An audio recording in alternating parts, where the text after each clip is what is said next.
আমরা পাগলা মসজিদের অনেক নাম সুনাম শুনছি, সেই জন্য আমরা কুমিল্লা মেঘনা জেলা থেকে এসেছি।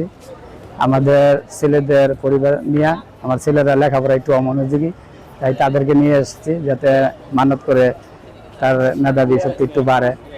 আর আমার নিজের একটু শারীরিক সমস্যা আছে, আবার আত্মীয় স্বজনের জন্য দোয়া চাইছি, নিজের জন্য দোয়া চাইছি। তাই এই জন্য আমাদের মূল উদ্দেশ্য আসা। এখানে আসলে মানত করলে মানত পূর্ণ হয়, সেই জন্য এখানে আসা। এই যে এখানে আছে আমার বাবা, অনেক অসুস্থ, ওনাকে অনেক টেস্ট করানো হয়েছে, শরীরে রোগ রয়েছে কিন্তু ধরা পড়তেছে না, সেই জন্যই মূলত এখানে আসা। আমি নিজেও অসুস্থ আছি, পরিবার অসুস্থ আছে, এখানে আসলে মানত পূর্ণ হয়, সেই হিসেবে আসা। আসলাম এই যে পাগলার দরবার আসলে মান্যতা করলে কবুল হয়।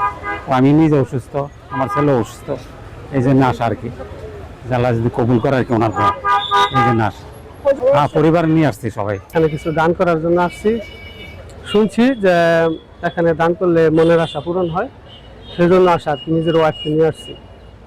এখানে আসলে অনেক উন্নয়নের প্রয়োজন আছে, অনেক জনগণ এখানে আসে, পরিবেশটা আরও কিছুটা সুন্দর করার প্রয়োজন আর কি।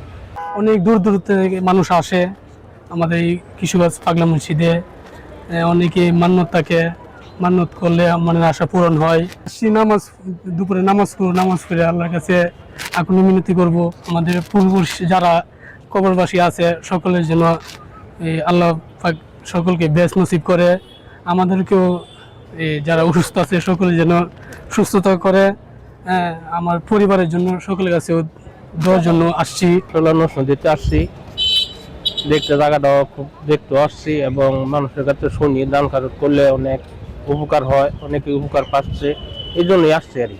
এই জন্য আসা এবং নামাজ টামাজ করবো না, একটু ঘুরে ঘুরে দেখবো। কিশোরগঞ্জ জেলার সদর উপজেলায় নরসুন্দর নদীর তীরে অবস্থিত ঐতিহাসিক পাগলা মসজিদ এবং ইসলামিক কমপ্লেক্সের দান বাক্স খোলার কার্যক্রম আজ 27 জুন 2026 তারিখ সকাল 7টা থেকে শুরু হয়েছে। এখানে স্থায়ী 10টি সিন্দুক এবং অস্থায়ী 3টি ট্রাঙ্ক দান বাক্স হিসেবে ব্যবহার করা হয়, যা পুরোপুরি পরিপূর্ণ হয়ে যাওয়ায় আজকে খোলা হলো। এখানে আমরা 43 বস্তা টাকা পেয়েছি এবং আমাদের গণনা কার্যক্রম শুরু হয়েছে। সর্বশেষ 27 ডিসেম্বর 2025 তারিখ দান বাক্স খোলা হয় এবং আজ থেকে ঠিক 6 মাস পূর্বে খোলা হয়েছিল।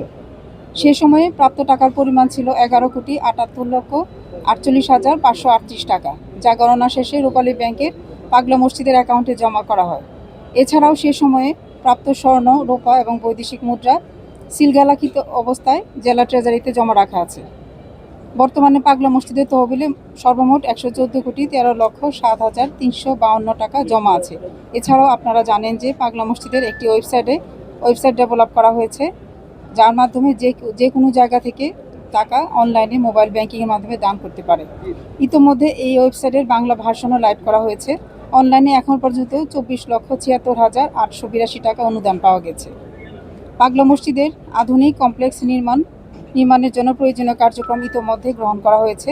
এর ধারাবাহিকতায় বর্তমান মসজিদ কমপ্লেক্স এবং কবরস্থানের মধ্যবর্তী ফাঁকা 53.77% জায়গা পাগলা মসজিদের নামে ক্রয় করা হয়েছে। কমপ্লেক্সের নান্দনিক ডিজাইন প্রণয়নের কার্যক্রম চলমান রয়েছে। এছাড়াও পাগলা মসজিদে আগত মুসল্লিদের জন্য পাগলা মসজিদের বাইরের অংশে পাবলিক টয়লেট নির্মাণের কার্যক্রম চলমান আছে। পাগলা মসজিদের জমাকৃত তহবিল থেকে কমপ্লেক্সের মাদ্রাসার 130 জন এতিম ও অসহায় ছাত্রদের জন্য যাবতীয় খরচ বহন করা হয়। 35 জন কর্মচারী, 10 জন আনসার সদস্যদের বেতন প্রদান করা হয়। মসজিদের বিদ্যুৎ বিল এবং মসজিদের উন্নয়ন খাতে ব্যয় করা হয়। এছাড়াও জমাকৃত টাকার লভ্যাংশ হতে কিশোরগঞ্জ জেলার দরিদ্র রোগীদের চিকিৎসার জন্য অনুদান প্রদান করা হয়। সম্মানিত উপস্থিতি, দান বক্সের টাকা গোনার আজকের এই বিশাল কর্মযোগে সহযোগিতা করছেন জামিয়া ইমদাদিয়া মাদ্রাসার 300 জন ছাত্র, পাগলা মসজিদ মাদ্রাসার 106 জন ছাত্র, রূপালী ব্যাংকের 130 জন কর্মকর্তা, পাগলা মসজিদের 35 জন স্টাফ, জেলা প্রশাসকের কার্যালয়ে 19 জন স্টাফ, অতিরিক্ত জেলা ম্যাজিস্ট্রেট কিশোরগঞ্জের সভাপতিত্বে 7 সদস্য বিশিষ্ট একটি দান বাক্স খোলা উপকমিটি এই কার্যক্রম পরিচালনা করছে। এছাড়াও সার্বিক নিরাপত্তা নিশ্চিতকরণে জেলা প্রশাসনের 13 জন এক্সিকিউটিভ ম্যাজিস্ট্রেট, 40 জন পুলিশ সদস্য, 8 জন র্যাব সদস্য এবং 20 জন আনসার সদস্য সার্বক্ষণিকভাবে নিয়োজিত আছেন। সকাল থেকে আইনশৃঙ্খলা রক্ষাকারী বাহিনীর সদস্য, প্রিন্ট এবং ইলেকট্রনিক মিডিয়ার সাংবাদিকবৃন্দ, স্বেচ্ছাসেবকবৃন্দ আজকের এই কার্যক্রম সুশৃঙ্খলভাবে পরিচালনায় আমাদের সহযোগিতা করছেন। আমাদের ডিসি মহোদয় বলেছেন যে এখানে 13 জন এক্সিকিউটিভ ম্যাজিস্ট্রেট, 40 জন পুলিশ, 10 জন র্যাব এবং 20 জন আনসার সদস্য কাজ করছেন। এছাড়া আপনি দেখবেন যে এখানে মসজিদ কমিটির কিন্তু অনেক সদস্য, পাশাপাশি মাদ্রাসা থেকে কিন্তু অনেক স্বেচ্ছাসেবক তারাও কিন্তু এখানে কাজ করে যাচ্ছেন। তো আমরা সবাই মিলেই এখানে যতটুকু দরকার কাজ করে যাচ্ছি। এছাড়া আমাদের ব্যাকআপ প্ল্যানিংও আছে, যদি প্রয়োজন হয়, আশা করছি প্রয়োজন হবে না, যদি প্রয়োজন হয় আমাদের ব্যাকআপ প্ল্যানিংও আছে, আমরা সেই অনুযায়ী ব্যবস্থা নেব।